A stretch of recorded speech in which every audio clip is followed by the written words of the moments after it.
So, welcome to Ravenheart and our talk with Mr. Justin Hardy, the director of Children of the Wicker Man, a movie about his father and also the legacy of the Wicker Man. So, welcome. Thank you. Lovely to be here. Thank you, each and every one of you, for coming and taking some time out of your Sunday. Much appreciated. First of all, The Wicker Man is considered one of the greatest horror films in the world. And your father, Robin Hardy, basically lost everything making the movie. Then you decided so many years later to make a movie on how the legacy of the Wicker Man affected you and your family and your brother Dominic. Yeah, so, I mean, please forgive me if I'm going to be a bit rude and a bit sweary, but it's really how I feel. I fucking hate The Wicker Man. Kai, I'm really sorry. I mean, I don't hate it now like I used to hate it. But this film absolutely ruined my young life, and more to the point, it really ruined my beloved mother, who did not deserve anything of what happened to her. The reason why I tell you this is because The Wicker Man is so beloved and it generates so much love amongst people that I've lived for 60 years with this notion of, yes, thank you, yes, Dad made that film, yes, no, I don't want to talk about it. I have actually made 100 films of my own, if you don't mind. I'm actually quite a successful television director. I really don't need to be living in the shadow of this thing. And a few years ago, I got sent all this paperwork that essentially, I'm a historian. And as a historian, you don't get primary source like this. Somebody sent me all the paperwork from Dad's and Mum's office from 1970 to 1974. And the last thing in the world I wanted to do was to open up that paperwork and deal with it. And yet, by then, I'd stopped being a full-time filmmaker and I was working as an academic doing a PhD at University College London. And my fellow filmmakers and film studiers there said, you do realize this film is too big for you to ignore. So I got my brother to help me in going through them. And the reality is it was just the most horrible journey. Because I went back into my past, and like most people who have had trauma, I've completely forgotten. Right? I have almost no memory of my childhood. Now, I can't claim that I lived through World War II, but should you ever get to see this documentary, you'll see that it was a pretty traumatic time. And so I returned to my notion that I hate this film. This film is responsible for every piece of damage I can possibly, that I can't even imagine, that my mind has blocked out. But having spent 2 years making a film about this, and having studied the film again, two things have emerged. One, I can now sort of see why the film is loved, why it's brilliant, why it's genre busting, why it's gender bending, why it is an original piece of work. And I think that Dad does deserve some credit for being in that. Not the credit that Kai gives it, not the credit that most people give it. They go, ooh, auteur must be responsible for all this brilliance. No. He was one of a number of people that happened to fall together, that happened to make lightning in a bottle. The other thing is that, and this has been more recent, is that as I started to put the film together, and I took it for a world premiere down in Porto Alegre in southern Brazil, I realized I'd made the wrong film. I'd made a film that was all about looking for my father, when in fact, as various Brazilian ladies came up to me and reminded me, this is actually a film about finding my mother. And so I found that I re-edited it, created a new world premiere, which I attended on Friday in London. And I'm really sorry not to be able to bring it here, because you guys are big fans, and you thoroughly deserve to be able to see this film. And it's a great, Adam and Kai, you deserve to have it. I'm sorry not to be able to give it to you, but my sales agent says I have to kind of, save the European premiere, etc. But it's why I wanted to offer this, because I wanted to be able to say, look, this is kind of special, and it is a documentary that really makes you cry. And more so because my mum comes out. She finally gets some light on her. And she's been dead for a long, long time now. She never knew that Wicker Man was a success. She invested all her money in it. She lost her marriage. She lost her home. She effectively became an alcoholic. And she died young, at 51. And I don't think I ever really gave her the love that she deserved. But this is a way of saying, thanks, Mum.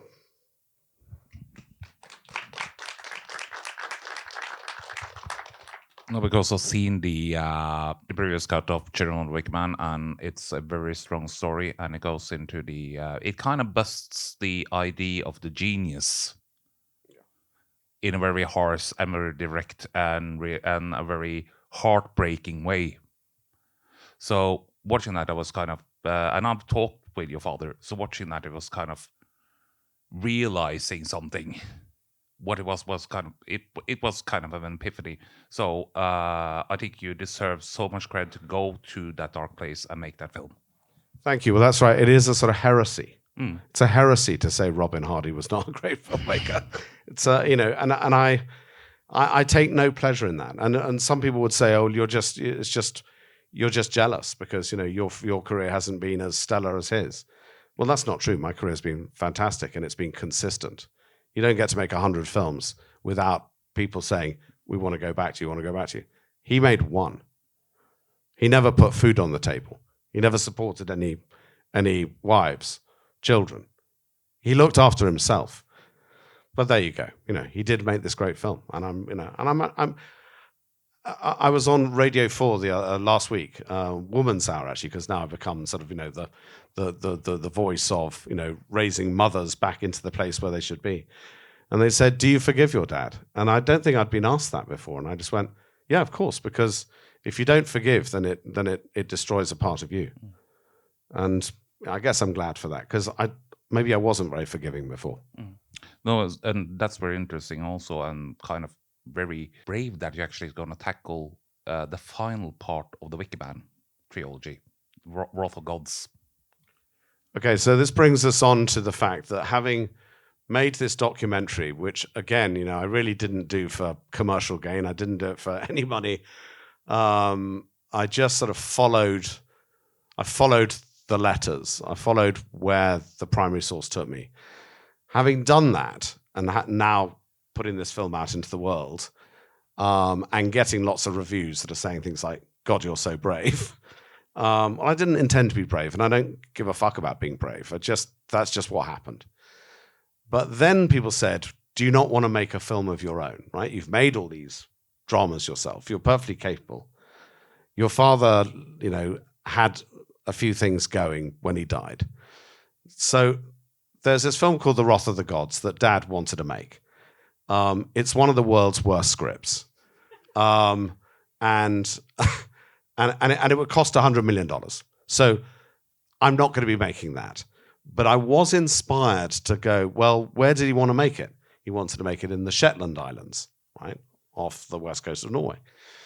And so I went up to the Shetland Islands and I just sort of thought, well, do I feel it? Do I want to make a film here? And I felt it big time. So I came away and I went on holiday with my wife and I wrote the script in 17 days. And I called it originally The Wrath of the Gods. And then my friend said to me, you don't want to do this. You don't want to make this anything about your father. You don't want to make this anything about Wicker. It is inspired by your father and it's inspired by Wicker. But actually, this is your own film told by a historian who is interested in exploring how societies work, how island societies work, and with a proper theme. Yes, it does have a game element of it. And I'm grateful for that. Thank you, Dad. Thank you, Anthony Shaffer. Thank you, all of you. But essentially, It's my film. Now fuck off. As I said, it's been set up again, screen the whole documentary, but so fortunately, I have a couple of clips. So shall we have a look? Let's do that. Take it away, Inge. Well, after seeing those clips, especially with you and your brother, and after seeing the documentary, I'm kind of impressed that when you got the belongings of your father, that you didn't throw it all away or burn everything. I know people have done this. Why did you decide to go through with this project, which is I know has been very re-traumatizing, very hard? Because primary source is an important thing for historians, and if you're lucky enough to come across a primary source, I think you have to answer its call. I know, I mean, that sounds a little bit mystical and a little bit self-aggrandizing. I don't mean it to sound like that. I think that the sources are the things I wish to aggrandize. There was a story there to be told.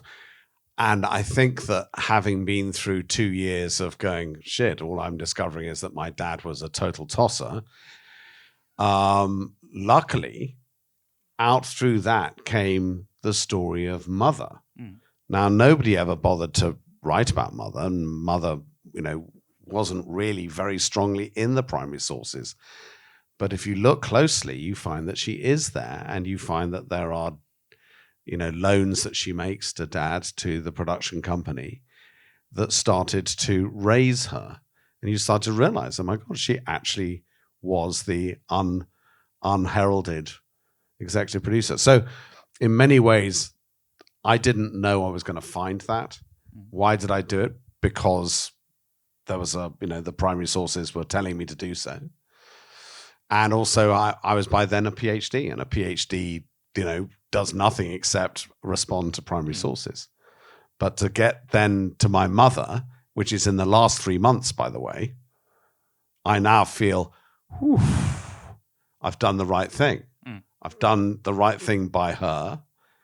Now I've got Woman's Hour from Radio 4 calling me up saying, we want to talk about your mother. And I'm going, wow, great. Yeah, because when you, in the documentary, kind of the story of the Big Bang starts like this, almost like your father and your mother did this as a team effort, and then which makes the betrayal so much more stronger. Yeah. I mean, it is. I mean, that again, and again, I don't really wish to give my dad a kicking at the expense of my mother, but ultimately he gave her a kicking, and I think he got lots of love for Wicker Man. He can take it. Anyway, he's fucking dead. But the thing is that she just got nothing. She got nothing out of this, and I really firmly believe that we found our narrative now. Our narrative is, for all those women who have supported their artistic men, this is beyond the fact that behind every successful man, there's a woman, right? This is more than that. I told this story actually at Fright Fest on Friday night. There was a time when Mum was doing dinner for Dad and the cast. So Christopher Lee, Edward Woodward, Britt Ekland were all at their house. And Mum made a shepherd's pie. Now, shepherd's pie is one of the easiest things to make, right? It's just mince and potato on top. But essentially, she comes in delivering the shepherd's pie, and Edward Woodward goes, oh my God, Caroline, that's the most amazing shepherd's pie. Britt Ekland, following on from him, goes, in her Swedish accent, that looks like a nice shepherd's pie. Christopher Lee goes, it's the most marvelous shepherd's pie I've ever seen. And Dad, getting kind of jealous that Mum is getting this heat for the shepherd's pie, goes, guys, it's just a shepherd's pie. Well, fuck you, Robin Hardy. And, and I told this in London, and they just, all the women were going, we know. That wasn't just a shepherd's pie. That was her spending hours preparing a dinner for him and his cast so that they could do their work. And when you discover that actually she's been giving him £1 million of her own money so that he can do his work, you start to get a bit more of a context. Yeah. And, that should never be forgotten. And so I'm really glad to have unearthed that, but I never knew that at the beginning. Yeah, as I mentioned to you earlier, I actually talked with your father back in 2012 when I was doing another earlier horror film festival called also Fright Fest, and we screened The Wicker Tree, and he was supposed to come. So I had this talk with him, and he struck me like this very charming British gentleman. And then you kind of, but when you see, if you ever talk with him, it's kind of interesting to watch the film to see everything that is behind there. So he seemed like a charmer, and it's also in a way how he could get away with the bad things he did. No. That I think that's really interesting, Yeah. and I think you're right. There's a lot of people that loved him and loved his film, and were very taken with the fact that he was a British gentleman, but he was a cad. There are two words in British. One is cad, and the other is bounder. And actually, my stepmother says you shouldn't really call him a cad, but you can call him a bounder. And I think that she feels that the difference is, was he always consciously just looking to make shit up, rip people off, get money off them? I mean, even to you, he wanted you to produce this film. I know. He asked me. I mean, he was looking to get into your pockets and jiggle with your balls. He was, I mean, he just never stopped wanting to do that. And so to me, I'm afraid he is a cad, but in honor of my stepmother, who I basically adore and who is in the film, and I wouldn't have done any of this if she had said, don't do it. But she feels that he's still, nothing can affect the fact that he's still the beloved director of The Wicker Man. Nothing can ever affect that. But it is useful to be able to see this context. All my young life, I was very lucky. I have a sister, right? And the film is often about me and my sister. And my sister, very sadly, has sunk under the weight of her parents. She's still alive to this day, but she is an alcoholic herself. And she struggles to get through every day. And we kept on asking her, do you want to come and see this film and come and receive a trophy to celebrate our mother? And she said, no, I don't want to. I just, I'm staying in my room and being quiet. I was lucky that my response to my childhood was that I just worked harder. I just got a scholarship to a good school, and I worked and worked and worked, and I got to Oxford. And from there, I got to make my own career. And I just never needed that. I was self-supporting from a very early age, which, again, people don't really understand. They go, well, Holden, you've been, the son of this great filmmaker all your life. And the answer is no, I haven't been. No, I mean, he was like an uncle that I occasionally came across. I made all these films at Channel 4 and BBC, by myself. But at this late stage of my life, suddenly I am being Robin Hardy's son, and again, I'm not saying this because I think that I'm any better. I think filmmaking is a really hard thing to do. I think it's really hard to make a coherent piece of work that stitches together on celluloid. And I think that Wicker Man is brilliant, partly because it's awful. It's a sort of classic bit of Frankenstein. Yeah. It's a classic bit of, if you take this music and you put it with that police procedural, and you stick in a bit of soft porn, and you have a guy playing the landlord who is a well-known homosexual who could never have fathered Protectland, and then you have, so many bits would go, well, that's going to taste disgusting. Yeah. And the answer is, no, it's brilliant. Sprinkled also with some carry-on humor there also. Sure. I think, if anything, my respect is really greatest for Anthony Shaffer, because I think that script was always very strong. It's been something that I haven't really been able to tell in this film, is that Anthony Shaffer has two daughters, one of whom is called Claudia, who's my age, and we knew each other as children. Claudia, too, has been very damaged by the fact she's got a famous father who left her almost no money, because the money all got taken by Peter Shaffer and his lawyer. And she's grown up to be a strange, embittered, single, very highly intelligent, went to Cambridge, studied English, but has never, done much with her own life. And she came to our screening, and she came out and she said, "You'll expect letters from my lawyers." To which the answer was, "I've been preparing for letters from your lawyers ever since I started this project. You Shaffers are a bunch of cunts. You always have been and you always will be. You always, get furious that other people have got any joy in their lives whatsoever." And I was just really, really happily received that letter and said, "Bring it on." I've never told that story.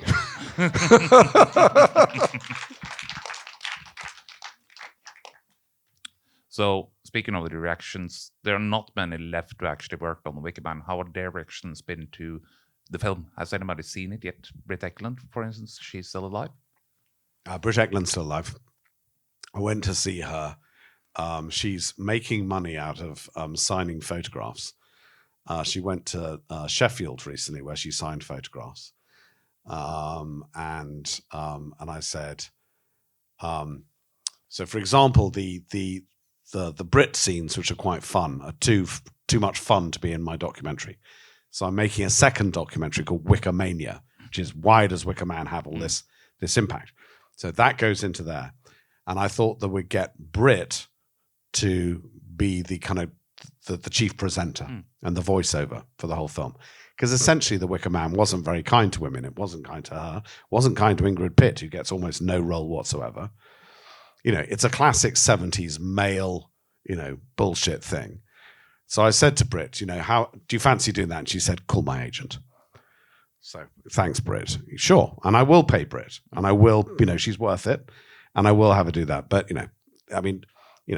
she doesn't have her heart in the right place, but she should still see it. But I don't think that her opinion on it really matters, because that is her worldview. Her worldview is, call my agent, tell me how much you're going to pay me, and I'll be there and I'll do it. Yeah. Speaking of Wikimania, because we haven't talked so much about that, what other material will you plan for Wikimania? Because it also looks like it's kind of like, well, this film it's a huge cult film. So Wicker Mania, which we haven't talked about purposely, because I'm trying to kind of keep the connection being Children of the Wicker Man, then my new film based on Wrath of the Gods, and then Wicker Mania. Yep. But Wicker Mania, I have most of the footage for already. It's a much more fun and philosophical story about, why is it that this film matters to people. It'll have interviews with Quentin Tarantino, Edgar Wright, Guillermo del Toro. Lots of people are very influenced by Wicker Man, and they're big names. And that documentary needs to be built that way. I made this documentary for £8,000, and I'm going to make my next film for £100,000. But Wicker Mania I'll need to make for £500,000, because I need to get to LA to meet the big stars, because that film is nothing without those big stars. The fact is that it has influenced very, very big people, and I need to get to them. Yeah. Not only big filmmakers, but it also had a very large influence on music, especially alternative music with the soundtrack. I mean, Norwegian black metal bands have been inspired by the soundtrack. People like Nick Cave, other artists like Earl Night Tree. And I should try and get to Nick Cave and people like that as well, because it should be quite a starry film, Wicker Mania. I mean, it deserves to be. Yep. And that brings us to we can go a bit forward to the next film, Wrath of Gods. With all the things you've been through making Children of Wicker Man, why did you decide to kind of like bring your father's legacy to a full circle? Well, I suppose, and it's the reason why I'm here, ladies and gentlemen. It's the reason why I've come to Oslo so soon after my premiere, is that I am looking to make a new feature film. And whereas he wanted to make, he was trying to pitch for Wrath of the Gods, which was a good title. And he had a notion that he might shoot it in Shetland, which is a good location. But he had this script that was a $100 million script, which is all about making a film about building a theme park in Iceland, and everybody basically dies in a huge volcano. He did the storyboards. You know, you saw there the storyboards. He was a brilliant artist, and the storyboards are wonderful, and it will make a great graphic novel, but it isn't going to make a film.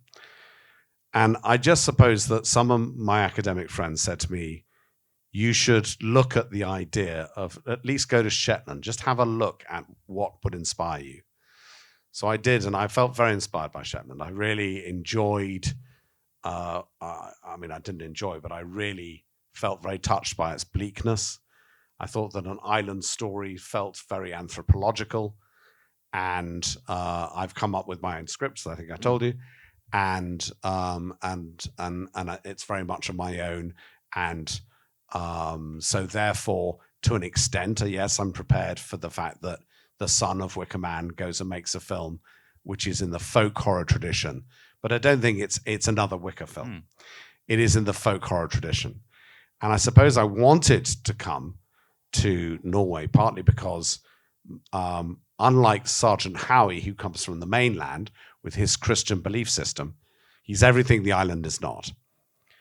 In my film, a young woman comes from Norway, where the connection, the shipping lines and the fishing lines are very connected with Shetland. And she comes back to bury her husband, who she met on Shetlands when she was traveling when she was 15.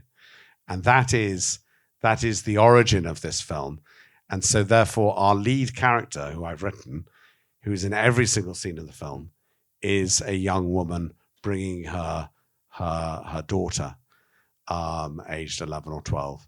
And she is our heroine. And she doesn't know it, but ultimately her story is to reveal how bent out of shape this island community is and how its treatment of women is unacceptable and how ultimately somebody must pay the price for that. So there are strains of Wicker in there. There are strains of Children of the Wicker Man in there. I'm happy with that. So that is then the film I'm doing now. And so therefore I kind of wanted to reach out to Norway to say, anyone interested? Anyone? And I reached out to Adam, and Adam said, I think I know a young woman who could act in this. And I met her this afternoon, and she's over there. And I just feel like this whole thing is sort of instinctual. And I feel like I'm going on an instinctual journey. It sounds crap, doesn't it? But there we go. But that's what I am doing here. I'm not coming here to go and talk to agents. I'm not coming here to make a co-production.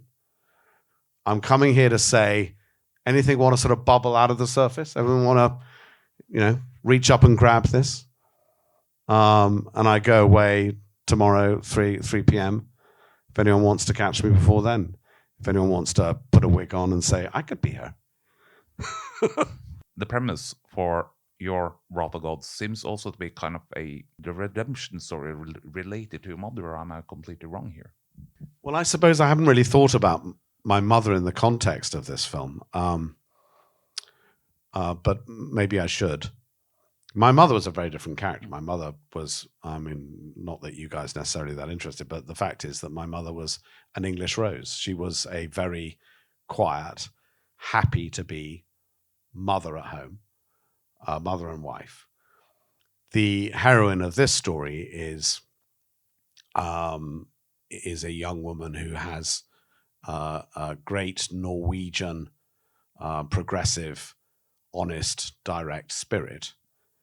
But when confronted with such vile male chauvinist behavior on this island, she can do nothing except point it out and say, you can't do that. You can't talk to people like that. And you certainly can't behave to people like that. And so she stirs up. She, finds herself fighting the entire island. Sounds cool, doesn't it? Yeah. Sounds like a nice little folk horror film. Please watch Children of the Wicker Man when it's out. I saw the previous cut. It was amazing. Deeply engaging tale also. And thank you so much for coming here. Thank you so much for talking and opening about. And I wish you the best with your future projects and Children of the Wicker Man, Wikimania, and Wrath of the Gods. Thank you for your support. I feel it from the whole sort of horror fan community, but I particularly feel it from you guys, and thank you for recommending The Person to Your Left. You're welcome. Big round of applause. Yes. I think that cues a big round of applause for you.